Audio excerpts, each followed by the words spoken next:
Steamrolling. This is one of the ones that is a mistake that a lot of novice improvisers do. It's where you are doing a scene and you're a really good improviser at this point. Yeah, you're really good because you have a lot of offers. Oh yeah, you want to help. So here's an example of having too many offers. You just help out a little too much. Ellen, why don't you steamroll me, okay? Okay. Where am I right now? Sorry? The prom. Okay, now we're going to take this step by step. I'm obviously going to set this up.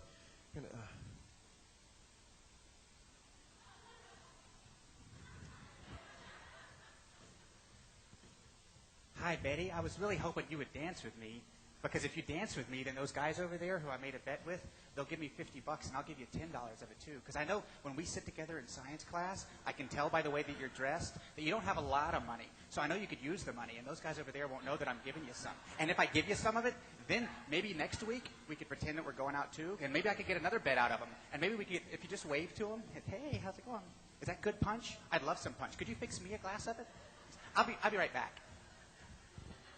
That is steamrolling. A very fine example of it, too.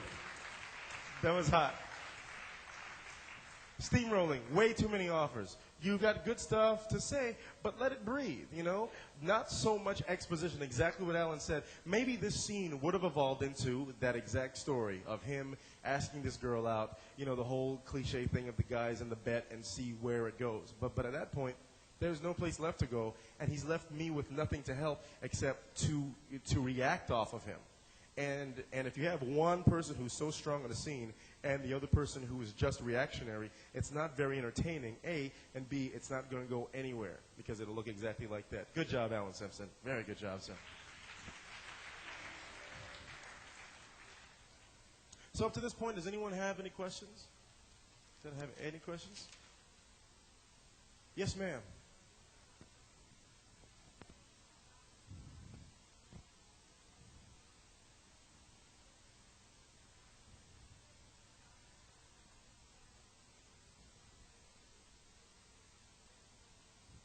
Absolutely.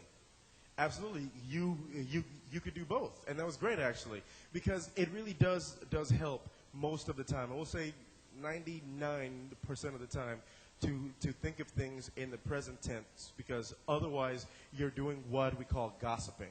And gossiping really is just saying, man, I'm going to go and I'm going to go and I'm me, I. One day I will and then I. Well, you haven't moved any action ahead. But in the context that I was using it, that's you can say to another character, the sun is out, I'm going to go do this. Grab him and then go. You can say it, but you have to go. You always, oh, come on, go ahead. No, come on, girl. No, girl, you paid your money. Come here, take a picture.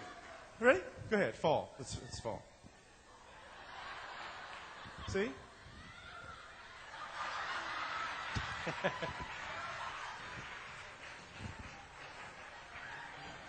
That's my WAIF calendar line. It's coming out next October.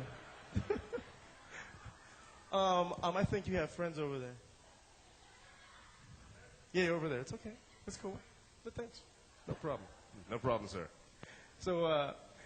So we talked about yes and, offers, give.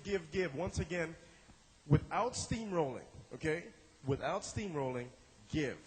Give your partner offers. And what you're going to find out is if both of you are in the same mindset, don't get into a scene. And it's easy to do. If you ever, has anyone here ever done competitive improv or improv like theater sports or comedy sports or seen one of those shows? You? Then when you're in a competitive environment, it's easy to want to hog the offers and make yourself look great.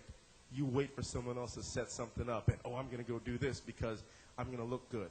If both of you are in the same mindset of, I'm going to give you something, well, I'm going to give you the offer, well, I'm going to give you that, you have this wonderful exchange that bounces back and forth, and the next thing you know, you are creating a scene.